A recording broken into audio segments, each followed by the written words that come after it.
Shalom à tous, soyez bénis dans le nom de Jésus. J'espère que vous allez bien, que vous vous portez bien, que votre journée se passe bien par la grâce de Dieu, ainsi que votre semaine. Nous sommes vendredi, nous sommes vendredi et nous avons encore notre rendez-vous, l'Académie des disciples. Dieu nous fait du bien au travers de cette académie. J'espère que c'est le cas pour vous. Avant d'aller plus loin, nous allons rendre grâce à Dieu.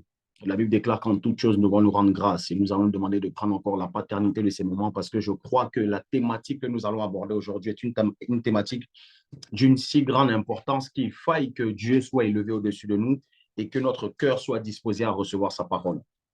Alors, tu peux prier avec moi là où tu es. Père Céleste, je te rends grâce, je te remercie, je te célèbre, je t'élève encore au-dessus de toute chose. Merci pour ma vie, merci pour la vie de toutes les personnes qui sont en train de suivre cette vidéo.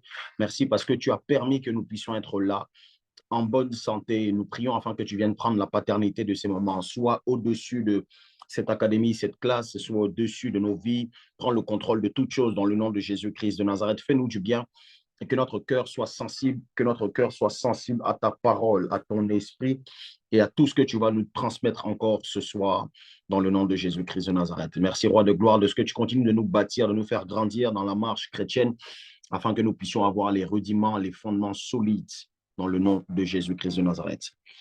Amen. Gloire à Jésus. Alors, nous sommes à la classe 3. Nous sommes à la classe 3. Donc, Dieu nous a fait du bien à la classe 1 sur l'œuvre de la croix et nous a encore fait du bien à la classe 2 sur la nouvelle création, sur laquelle on a eu, je crois, près de 8 parties. C'était riche, c'était fort.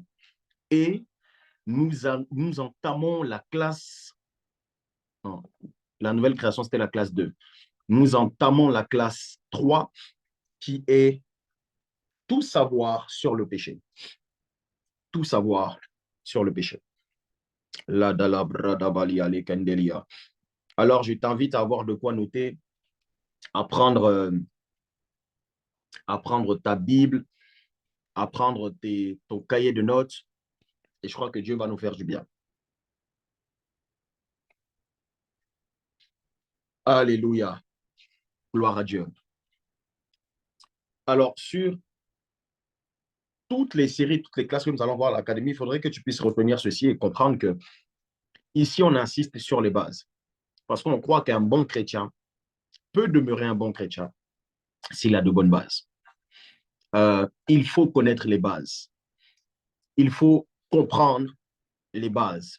Vous allez vous rendre compte que l'école des disciples, nous sommes focalisés sur Christ qui est notre modèle, mais vous allez voir que Dieu dit que il a dépêché son fils. Jésus vient sur la terre, la dimension de Jésus qui est l'agneau, et il vient avec une mission particulière, c'est de ôter le péché du monde. L'agneau a quitté sa position de gloire et est venu sur la terre pour ôter le péché du monde. Qu'est-ce que le péché?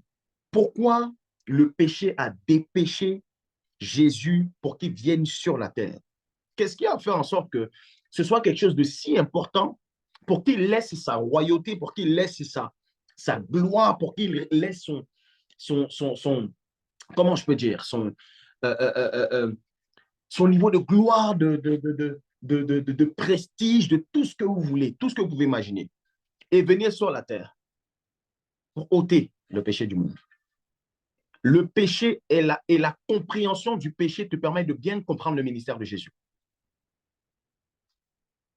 Tu ne pourras pas bien comprendre le ministère de Jésus, l'impact du ministère de Jésus, les effets, la cause de ce pourquoi il a opéré sur cette terre de telle ou telle façon, si tu ne comprends pas le péché. Jésus a tellement bien compris le péché qu'il a dit, il faut que je vienne, il faut que je me dépêche. Alors, la compréhension du péché est d'une très grande importance. Romains 3, le verset 3.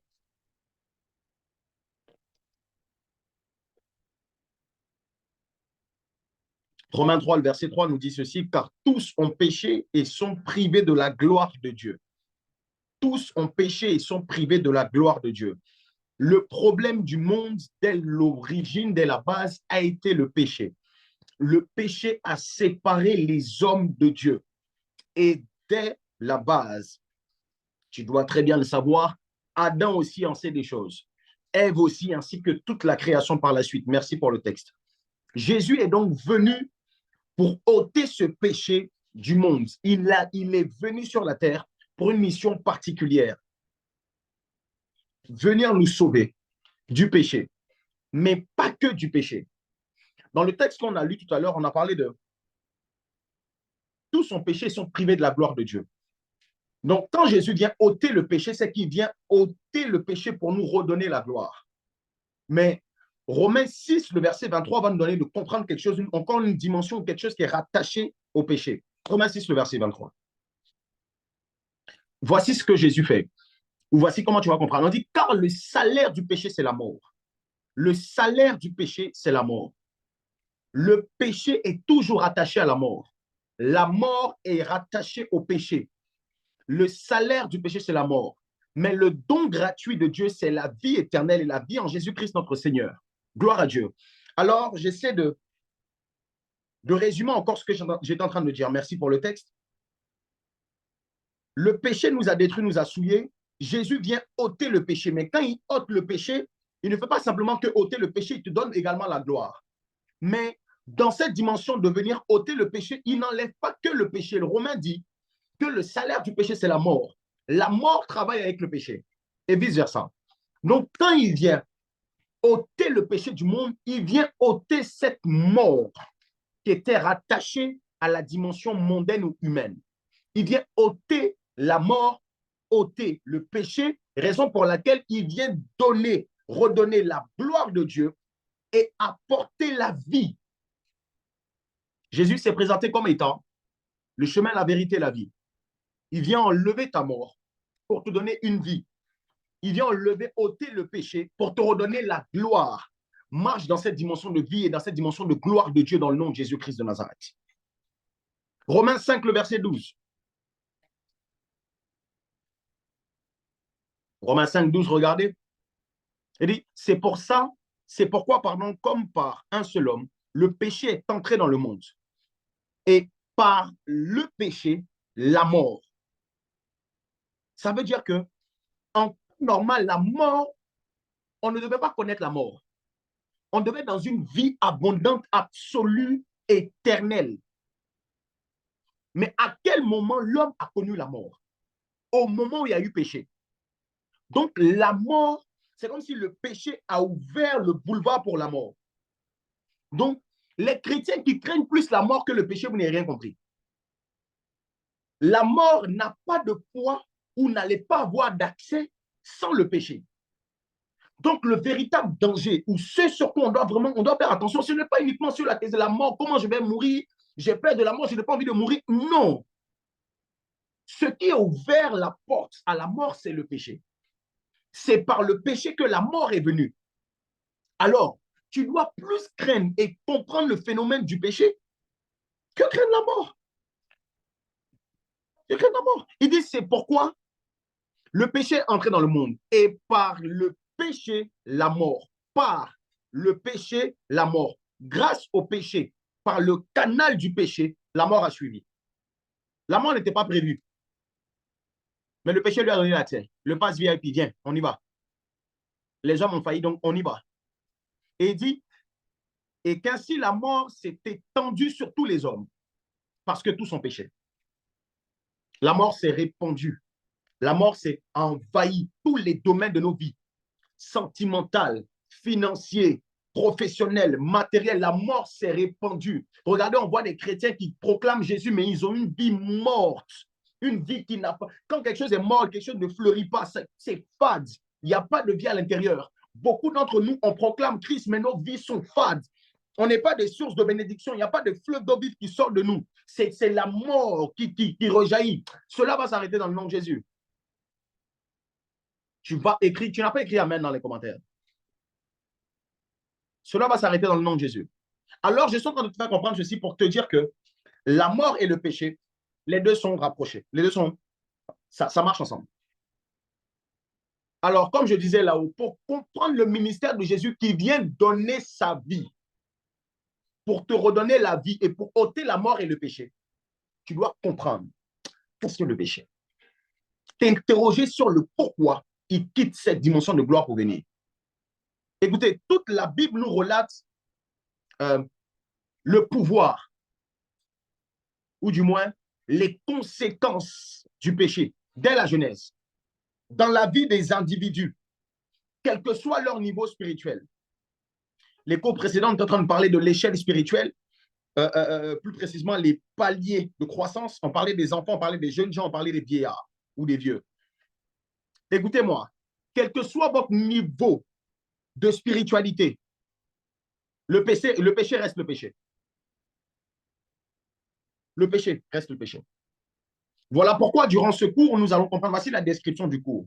Dans ce cours, vous allez comprendre le vrai sens du péché. Ensuite, comment il agit en l'homme. On ne va pas s'arrêter là. Parce que la bonne nouvelle, c'est ce qui vient par la suite. Comment par l'œuvre de la croix, Jésus nous en délivre. Oui, parce que tu peux être délivré de ce péché qui te ronge, qui te fatigue depuis tant d'années. La solution, elle est là. Nous allons découvrir aussi comment vivre la sanctification dans tous ses aspects. Ce cours est un cours particulier. Cette classe est très particulière. Ça sera particulier. Donc, vraiment, suis ça avec vraiment beaucoup de... Comment je peux dire? En tout cas, sois très assidu. Ce que vous apprendrez dans ce cours, pour ceux qui veulent noter, vous pouvez le noter, mais on reviendra sur chaque point. Qu'est-ce que le péché? Je répète encore, comment il agit dans l'homme? On va parler des 3 niveaux de souillure. Les 3 niveaux de souillure. Le péché ne te souille pas à un seul niveau. Il y en a 3. Tu vas savoir à quel niveau tu es. Et le dernier point, c'est comment par l'œuvre de la croix, je l'ai dit tout à l'heure, je le répète, comment par l'œuvre de la croix, Jésus nous en délivre. Gloire à Jésus. Merci Saint-Esprit parce que tu nous fais du bien. Merci Saint-Esprit parce que tu nous donnes de comprendre. Merci Saint-Esprit parce que tu disposes nos cœurs à recevoir ta parole. Alors, ceux qui notent, vous pouvez noter en guise de grand 1. J'aime souvent laisser la numérotation à chacun des étudiants, mais je peux aussi proposer des numérotations. Tu peux mettre en grand 1. Grand 1, on va voir le péché et ses conséquences. Le péché et ses conséquences. Tu peux écrire dans les commentaires le péché et ses conséquences. N'oublions pas, c'est vrai que je ne le redis pas assez souvent dans ces vidéos parce que je suis vraiment focalisé sur le message, mais n'oublions pas de partager. N'oublions pas, pardon, de liker. N'oublions pas de commenter. Il y a beaucoup de personnes autour de nous qui ont besoin de cela. Et le fait de faire met en avant ce genre de contenu et permet que des personnes même qui n'étaient pas forcément ciblées tombent sur ces contenus. Donc, en d'autres termes, Dieu peut faire au travers de tes likes, au travers de tes partages, au travers de tes commentaires, peut faire également de toi une source de bénédiction. Quelqu'un va tomber sur le message et sa vie va être transformée. Que tu fasses partie de ces personnes-là qui vont agir dans le plan de Dieu dans le nom de Jésus. Donc, n'hésite pas à beaucoup commenter, n'hésite pas à liker, n'hésite pas à partager. Envoie, tu ne vas pas déranger quelqu'un. Envoie. Gloire à Dieu. Alors, pour comprendre le péché, revenons au sens originel. Le péché vient d'une traduction qui est un peu conjuguée, à la fois la traduction du mot en hébreu, mais aussi en grec. Dans l'hébreu, voici ce que le péché signifie, ou comment on peut l'expliquer.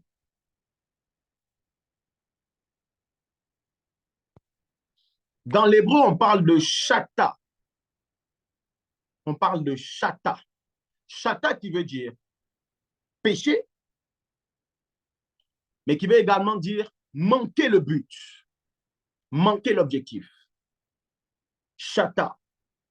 On parle du péché et on parle de manquer le but.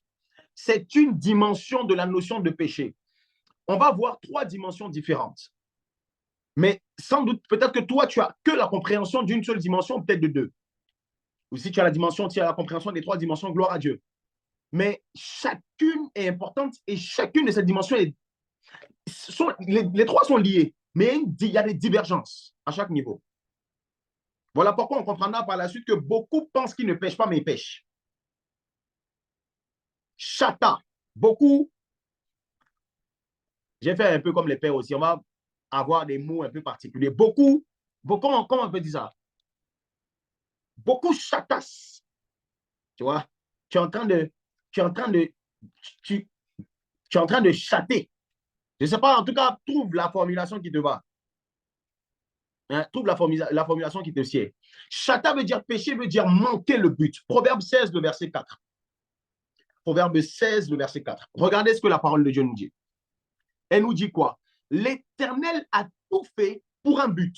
Même le méchant, le jour du malheur. C'est tellement profond ce texte, il est tellement puissant. On va revenir sur ça tout à l'heure. On garde Proverbe 16, le verset 4. Garde-le à l'esprit et tu vas le méditer. Merci pour le texte. La Bible dit que Dieu a tout fait pour un but.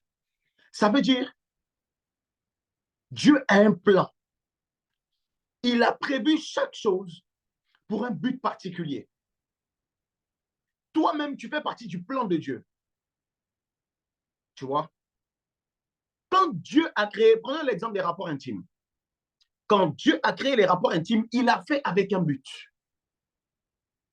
La procréation, le plaisir, mais il dit que ce genre de rapport-là, sexuels, ne doivent être utilisés que dans un cadre, le cadre du mariage. Celui qui le fait en dehors de ce cadre n'utilise pas ces rapports selon le plan initial et parfait de Dieu. Cependant, il n'atteint pas le but. Le ce pourquoi Dieu l'a fait. Il fait quoi? Il pêche. Pécher n'est pas uniquement dans une action. Pécher est aussi dans le fait de manquer l'objectif. Et je vais te l'expliquer au travers d'autres exemples tout à l'heure. Par exemple, quelqu'un qui utilise sa bouche, on va se dire, bon, ça c'est le péché, ça peut-être on sait. Quelqu'un qui utilise sa bouche pour mentir, pour calomnier, pour insulter, il est en train de manquer le but, le ce pourquoi Dieu lui a donné une bouche. Parce que Dieu t'a donné ta bouche pour faire ce que tu es en train de faire. Dieu t'a donné une bouche, cette bouche est faite pour le célébrer, pour le louer, pour déclarer des paroles puissantes, pour proclamer la victoire, la défaite du diable, c'est que plein d'autres choses. Mais tu utilises ta bouche pour faire ce pourquoi Dieu ne t'a pas. C'est-à-dire que tu as injurié, menti, calomnié. Tu ne fais pas ce que Dieu t'a demandé de faire. Ou bien tu n'utilises pas ce que Dieu t'a donné comme il voulait. Et tout ça, ce sont des abus. Je me suis rendu compte dans les recherches que abuser d'une chose, là, ce n'est pas simplement l'utiliser à l'excès. C'est aussi mal l'utiliser. J'ai vu que c'est abusé, mal usé, mal utilisé. Le péché, dans ce premier sens, de façon étymologique, c'est la mauvaise utilisation des choses que Dieu nous a données. Cependant, quand tu utilises mal, tu rates le but. Je ne sais pas si tu es en train de comprendre. Raison pour laquelle le texte qu'on a lu tout à l'heure, il dit, Dieu a tout fait pour un but, même le méchant pour le jour du malheur. Ce point-là, non, je ne vais pas dire ça maintenant. J'ai dit ça tout à l'heure. Parce que sinon, tu risques de... Sois patient, ça vient. Et il y a une deuxième dimension qui est aussi proche de la première dimension, de la notion. C'est la dimension de péché qui parle de... Le péché qui parle de l'iniquité, le mal. Tu vois? Iniquité, le mal. C'est proche. Les deux sont proches. Donc, peut-être que la plupart des gens, quand on parle de péché, on pense très souvent à l'iniquité, à quelque chose de mal, quelque chose qu'on a fait qui n'est pas bien.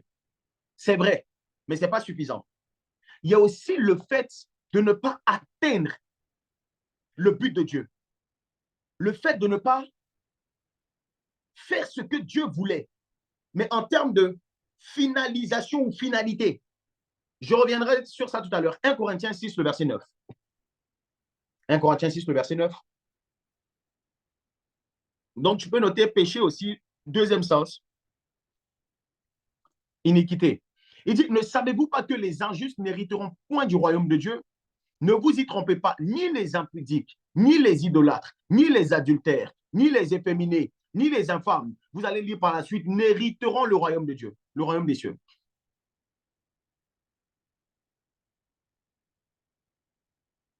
Cela veut dire quoi? Merci pour le texte. Si le péché en mode iniquité demeure en toi, cette iniquité-là te garantit le chemin de l'enfer. Et dans la notion de royaume de Dieu, royaume des cieux, C'est vrai qu'il y a la notion de l'enfer, mais aussi quand on dit tu vas manquer le royaume des cieux, c'est aussi le fait de ne pas bénéficier des grâces que le Père a prévues pour toi sur la terre, les grâces du ciel. Donc, des fois, on se dit non, bon, peut-être qu'on pense à ces personnes qui vivent leur vie comme ça, et puis, vers la fin, elles se repentent, et puis elles vont au paradis selon la volonté de Dieu. Et puis, souvent, nous, en tant que chrétiens, on se dit, bon, dans tous les cas, j'ai le temps de me repentir, j'ai le temps de me repentir. Pendant que tu es en train de le pécher là, c'est vrai que tu peux avoir le temps de te repentir comme le brigand à la croix. Vers la fin, Dieu lui a fait grâce.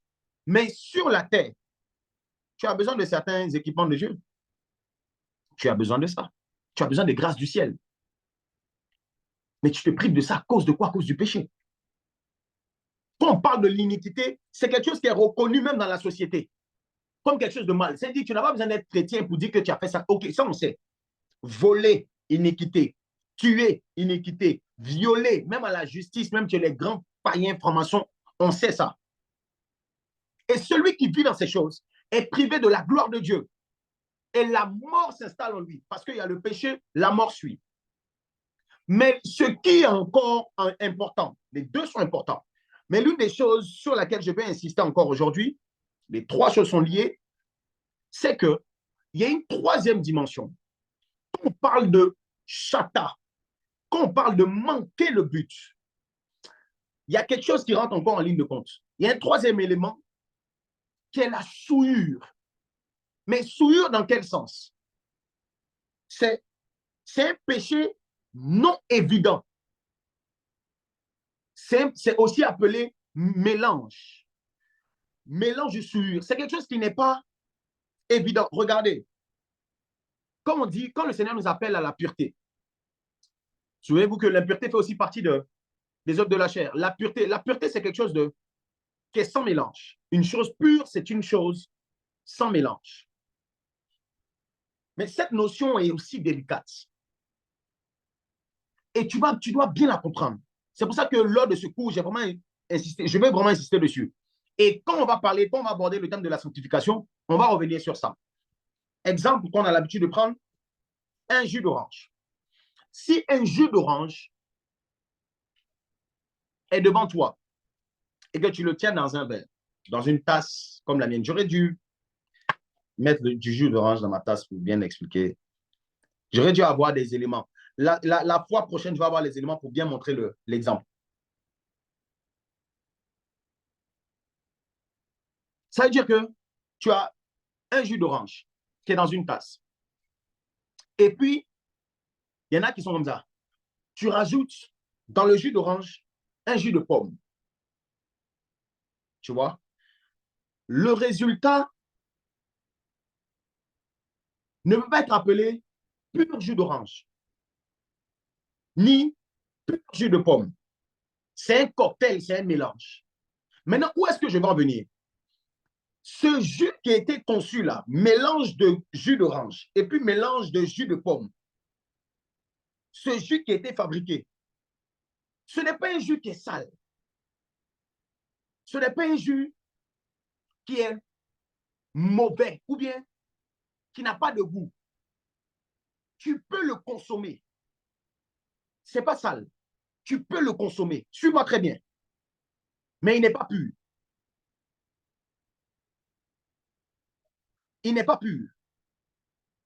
Il est impur.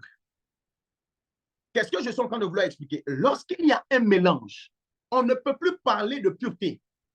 Même si le mélange semble bon, même si le mélange est comestible, et même si le mélange ne semble pas ou n'est pas spécialement négatif ou mauvais, suis-moi très bien. Quand Dieu nous invite à la pureté, en ce qui concerne la troisième dimension du péché, c'est qu'il est en train de nous recommander de ne pas avoir de mélange.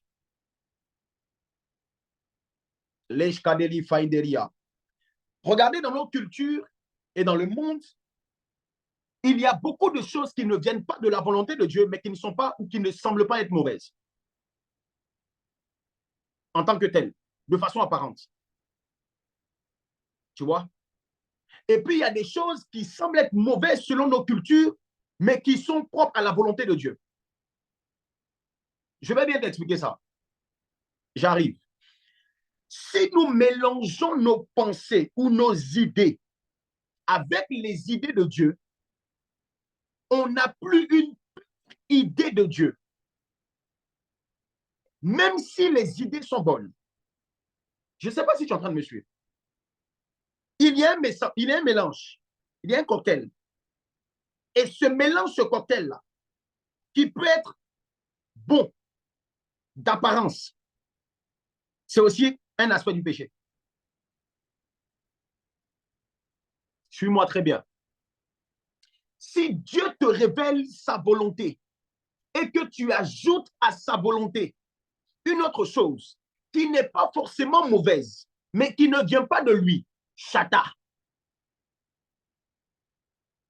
C'est ainsi que tu peux être emmené à faire des bonnes choses.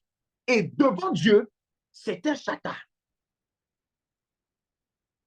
Je ne sais pas si tu me comprends. Regardez. Il dit, il a fait toute chose pour un but. Dans le livre de Proverbes qu'on a lu tout à l'heure, il a fait toute chose pour un but. Même le méchant pour le jour du malheur. Mais le méchant pour toi, c'est quelque chose de mauvais. Mais dans la volonté de Dieu, le méchant pour le jour du malheur, c'est quelque chose de bon. Quelqu'un qui va être méchant selon devant quelque chose dans une situation, quelqu'un est méchant, puis tu lui, vraiment, il est méchant. Hein. Il a fait quelque chose, il m'a déçu, il est méchant. Et puis tu regardes ce qu'il avait, c'est méchant. Et puis on va dire, il a péché. Ou bien ce qu'il fait là, c'est pas bon. Il a péché. Regarde ce qu'il a fait. Ce que toi tu appelles péché, méchant. Dieu dit que le méchant, le jour du malheur, là, c'est quelque chose de bon selon lui. Je ne sais pas si tu me comprends. Ça veut dire que ce que toi tu appelles le bien, Dieu peut l'appeler le mal. Et ce que toi tu appelles le mal, lui peut appeler le bien. C'est ainsi que tu peux être emmené à faire des choses d'une bonne conscience, qui vont même te faire comprendre, même te faire dire que tu es en train de toucher le cœur de Dieu. Ce que tu fais là, Dieu agrée. Et puis devant Dieu, chata. Écris chata dans les commentaires. Écris chata. C'est quelque chose que je veux que tu puisses comprendre. Tu peux être emmené à poser des bonnes actions, de bons actes. Et selon la parole de Dieu, tu es en train de manquer le but. J'insiste sur ça parce que lorsqu'on parle de péché, très souvent, on voit les actions iniquité. Quelque chose qui c'est normal. Mais le péché, ce n'est pas uniquement ça. Ce qui te prive de la gloire de Dieu, là, ce n'est pas uniquement la dimension iniquité. C'est aussi le fait de manquer le but ou c'est aussi le fait de faire des mélanges. Je vais plus loin. Tu peux aller faire des œuvres, des dons, des œuvres caritatives. Alors que, au lieu de donner, c'est une bonne œuvre, c'est quelque chose de très bien. Tu prends du matériel, tu prends des choses, tu vas voir les orphelins, tu vas voir les prisonniers, tu vas donner des choses, gloire à Dieu. Mais il se peut que cette bonne action ne soit pas la volonté de Dieu. Dieu aurait peut-être voulu qu'au lieu que tu donnes des biens, il aurait voulu que tu puisses prier pour les malades. Il aurait voulu que tu puisses imposer les mains. Ce sont deux choses qui sont bien, qui peuvent être complémentaires. Mais aux yeux de Dieu, la bonne œuvre, quelque chose qui est bon, ça aurait été le fait de prier. Et Dieu attendait la prière, rien que la prière. Ici encore, même dans les affaires de Dieu, le fait de faire quelque chose où tu n'as pas atteint le but de Dieu, chata, tu as manqué le but, tu as péché. Tu me suis? Tu peux pécher même en faisant quelque chose dans le livre des Actes des Apôtres. Acte 16, le verset 6 à 7. La Bible nous dit que Paul avait voulu aller annoncer, il voulait annoncer la parole de Dieu dans l'Asie. Et l'Esprit l'en a empêché. Il voulait faire quelque chose qui était bon. L'Esprit a dit non, stop. Et par la suite, je crois au verset 7, on dit il est arrivé, arrivé près de la Mysie et il se disposait à rentrer en Bithynie. Mais l'Esprit de Jésus, encore une fois, ne lui a pas permis. Il n'était pas seul, il y avait d'autres personnes. Écoutez, merci pour le texte. Écoutez, même pour aller prêcher, encore, on peut se dire, mais je suis en train de vouloir faire ta volonté. Allez prêcher la bonne nouvelle. Qu'est-ce qui est mauvais dedans? Quand je vais aller prêcher là, certainement, il y aura au moins une âme qui sera sauvée. Une personne au moins va se repentir. Quelqu'un va entendre au moins la parole, même si c'est une semence. C'est gloire à Dieu. L'esprit n'a pas permis. L'esprit n'a pas permis. Cela veut dire qu'une bonne action, quelqu'un qui veut même aller prêcher, prenons l'exemple de Paul, mais aller où Dieu ne veut pas que tu ailles. Chata. Aller prêcher peut se transformer en aller pécher. Combien de fois nous avons péché en prêchant? Combien de fois nous avons manqué le but lorsqu'on allait évangéliser? Quand j'étais en train de travailler sur ça, l'Esprit de Dieu m'a redonné une fois où j'étais en train de faire des courses. J'allais accompagner ma femme à aller faire des courses. Et puis elle est rentrée, moi je voulais rester à l'extérieur. Au départ, je ne comprenais pas pourquoi je sentais de rester à l'extérieur. Et puis je suis resté à l'extérieur et puis il y avait une personne qui était devant le truc, qui était devant le supermarché, qui était assise par terre, un peu comme une personne, un mendiant, un truc comme ça. Et puis je suis allé me rapprocher de la personne, je suis allé commencer à évangéliser la personne. Parler de Jésus. Au début, je me suis intéressé à la vie de la personne, tout ça. Et puis après, elle dit, est-ce que tu sais que Jésus peut te sortir? Est-ce que tu sais que Jésus... Est-ce que tu sais que c'est que... Est-ce que tu veux que je prie pour toi? J'ai prié. Il avait une douleur même au pied. Je voulais même prier pour tout. Il dit, non, ça va, je voulais prier pour qu'il puisse guérir, tout ça. Je ressors de là, ma femme ressort et tout. Et puis, elle avait des articles. Donc, je lui ai demandé, ah, est-ce que vous voulez qu'on puisse donner quelque chose? Là, je crois qu'il a dit non. Je ne sais plus, chérie, ce qu'il a dit. Hein. C'est plus trop. Hein. Mais je crois qu'il a dit non, un truc comme ça. Non, merci, tout ça. On lui a donné quand même, je crois, de l'argent. Et puis, on est parti. Est-ce que vous savez que le Saint-Esprit, plus tard, et même il a confirmé ça aujourd'hui, est-ce que vous savez qu'il est en train de me dire, l'Esprit de Dieu est en train de me dire que le fait d'aller, j'ai péché. J'ai péché quand je suis allé évangéliser. J'ai péché. Chata. Il m'a fait comprendre que ce monsieur-là, sa volonté en ce qui concerne ce monsieur, ce n'était pas que j'aille lui dire que Jésus l'aime. C'est particulier. Ce n'était pas que j'aille lui dire que Dieu peut le guérir. Il voulait que je puisse, comme, faire des courses, même si le monsieur disait non. Comme s'il voulait que je fasse, j'achète des choses et que je dépose et que je parte. Voici, je l'ai ressenti tout à l'heure, voici ce que Dieu voulait. Et j'ai manqué le but. Je n'ai pas insulté le monsieur. Je n'ai pas traité comme il était seule personne à aller vers lui. Je suis allé vers lui. Je me suis même assis par terre, échangé avec lui comme si c'était une personne comme ça, de façon apparente. On dit, mais ce gars, il a le cœur de Dieu. Ce gars, il aime Dieu. Il a la compassion des âmes. Chata. Manquer de but. Si nous lisons la Bible, nous allons nous rendre compte que il y a des choses qui ne ressemblent pas forcément à l'iniquité. Tu vois? Tu vas voir que tout ce qui est fait parfois, ça ne ressemble pas, ça ressemble pas à l'iniquité. Ce n'est pas quelque chose de mal. Prenons l'exemple encore du diable. Quand le diable vient voir Jésus et lui demande de changer le pain, la pierre en pain, on se dit, mais waouh, quelle révélation. Jésus pourrait se dire, mais donc depuis là, je n'ai même pas pensé à ça. Même le diable a pensé à moi, a pensé à ma fin. Il vient m'apporter une solution pendant que Jésus avait faim. Il y a des solutions qu'on vient vous apporter, ils sont en train de vouloir vous pousser à pécher. D'apparence, ça peut être quelque chose de bien. Même quelqu'un qui veut te donner de l'argent. Récupérer l'argent qu'une personne veut te donner, c'est une bénédiction, gloire à Dieu. Ou bien on dit, on va t'offrir quelque chose, gloire à Dieu. Le diable est venu offrir une solution à Jésus pendant qu'il était dans le besoin. Toute solution, quand tu es dans un besoin, n'est pas forcément la volonté de Dieu. Ça peut te pousser à pécher. Jésus avait trop fait. Je dis, mais ça, c'est quelle l'idée? Ça, même sur le Fils de Dieu, n'a même pas eu l'idée là. C'est dangereux. Paul dit, le diable, viens, on change le pain, puis nous, on s'assoit, on mange ensemble. Et on fait le dîner en tête à tête. Mais si Jésus avait accepté, il manquait le but. Il manquait le but. Pourquoi? Parce que ce n'était plus une pure volonté de Dieu. S'il y avait une partie de la volonté, c'est comme s'il y avait il allait avoir un mélange entre ce que Dieu voulait faire et la volonté du diable.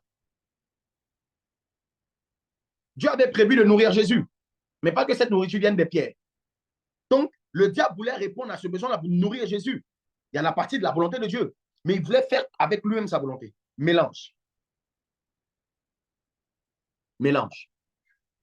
Et cette troisième notion du péché est l'une des notions du péché qui, à mon sens, est la plus subtile et dangereuse.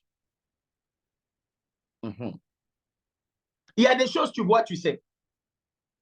Mais quand ça n'a pas l'apparence de quelque chose qui est mauvais, c'est encore plus dangereux. Parfois, il ne s'agit plus d'adultère. Si tu es dans l'adultère, tu es dans le... ça, on n'a même pas besoin de t'expliquer. Tu es dans l'adultère, la fornication, le mensonge, la masturbation. Ça, là, on sait déjà. Iniquité, on sait. Mais des fois, il y en a, ce n'est pas l'adultère. Ce n'est pas le vol. Ce n'est pas la fornication. Mais c'est juste un mélange. Parce que tu as mélangé, privé de la gloire de Dieu. C'est pour ça que j'étais en train de dire, une fois j'ai fait un post et puis j'ai dit, les membres de l'équipe, bon, je ne suis pas trop sur Zoom, mais si le timing arrive, n'hésitez pas à envoyer un message à moi, Désir. Une fois j'ai dit, quand tu arrives à une certaine dimension de consécration que tu aimes Dieu, il y a des choses, peut-être que Dieu n'a pas écrit noir sur blanc, mais tu ne fais pas. Parce que tu veux te garder pur. Quand on dit que Jésus n'a pas péché, ce n'est pas juste que Jésus n'a pas menti. Ce n'est pas juste que Jésus n'a pas volé. Ce n'est pas juste que Jésus n'a pas été dans l'impudicité. C'est inclus le fait que Jésus se soit aligné avec la volonté parfaite de Dieu. Il n'a pas manqué le but. À la fin, il a dit, tout est accompli.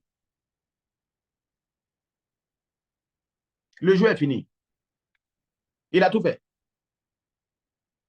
Et le même Jésus, regardez ce qu'il dit. Il dit, il ne fait rien de lui-même. Tout ce qu'il fait, c'est parce qu'il a vu son Père le faire. Je vous assure, les amis, si on dévie du but de Dieu et de sa volonté parfaite, on est en train de chata. C'est de la chatatisation. La chature. Je ne sais pas comment c'est la chatature, comme tu veux. Je vais bien t'expliquer ça la semaine prochaine. Mais je veux que tu puisses comprendre et que tu puisses faire attention. Vous savez ce qui me donne l'exemple, par exemple, qu'il y a un débat, quand tu arrives, quand tu commences à grandir avec le Seigneur, il y a un débat sur, par exemple, le type de musique que tu écoutes. Ce n'est plus une question juste de le type de musique que j'écoute, ou bien est-ce que ça c'est une question de mélange. Ça veut dire que quelqu'un qui est en train de rentrer dans une dimension de la gloire de Dieu, qui veut vraiment marcher, manifester la nouvelle création de Dieu en lui, avoir le plein potentiel de ce que Dieu a investi en lui. Il y a des mélanges qu'il ne fait plus. J'expliquais, ce n'est plus une question de bon, mauvais ou pas bon. Ce n'est pas ça. C'est une question de mélange. Quelqu'un qui veut voir et qui ne veut pas être privé de la gloire de Dieu reste dans la pureté, qui veut dire s'éloigner des mélanges. Faire attention. Mercredi prochain, Labrade va Inderia. Mercredi prochain, je vais t'expliquer ça. J'ai un souci avec la caméra? OK. Là, c'est bon? Là, donc,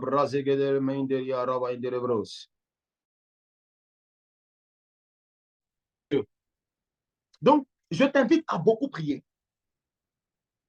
pour que ton cœur soit aligné à la volonté parfaite de Dieu. Vous imaginez, on décide de sortir de la fornication. On décide de sortir du mensonge. On décide de sortir du vol. On décide de marcher dans la sainteté. On décide d'aller à l'église, de servir Dieu. Et puis Dieu nous regarde encore, et puis regarde notre vie. Et puis on est privé de la gloire de Dieu. À cause de quoi? À cause des mélanges. Proverbe 19, le verset 21 nous dit, c'est le verset que j'ai médité ce matin. Il dit, dans le cœur de l'homme, il y a des projets, mais c'est le dessein de l'Éternel qui s'accomplit. Le dessein de Dieu qui s'accomplit. Quand on prend le sens principal du mot dessein, ça explique le conseil de Dieu, l'avis de Dieu. Cela veut dire que l'avis de Dieu doit être primordial pour toi. Tu dois marcher avec ça. Raison pour laquelle je disais au début d'année, cette année-là, volonté parfaite de Dieu ou rien. Avant de prendre une décision, avant de t'engager dans quoi que ce soit, au pied du trône. Là, je ne parle pas de la première dimension de chata, de manquer le but, mais l'iniquité. J'insiste beaucoup plus sur la troisième dimension. Les trois sont importantes, hein. Mais la semaine prochaine, on va aller encore plus en profondeur. C'est en guise d'introduction pour cette première partie. Tu dois comprendre qu'est-ce que le péché et comment le péché peut agir. Peut-être que toi, ce n'est pas la première dimension, c'est la deuxième et puis la troisième. Peut-être que ce n'est pas la deuxième, troisième, c'est la première et la deuxième. Inspecte, regarde à l'intérieur de toi, là où l'ennemi encore arrive à t'avoir. Et Dieu va te donner la grâce et la force par le lever de la croix, par la puissance de l'œuvre de la croix. Et sortir de ça dans le nom de Jésus-Christ de Nazareth. Je prie pour toi, Père. Je te rends grâce pour la vie de tous mes frères et toutes mes sœurs qui sont en train de suivre cet enseignement. Je prie que tu nous donnes de pouvoir comprendre les enjeux dans lesquels nous sommes et de nous éloigner au maximum du péché.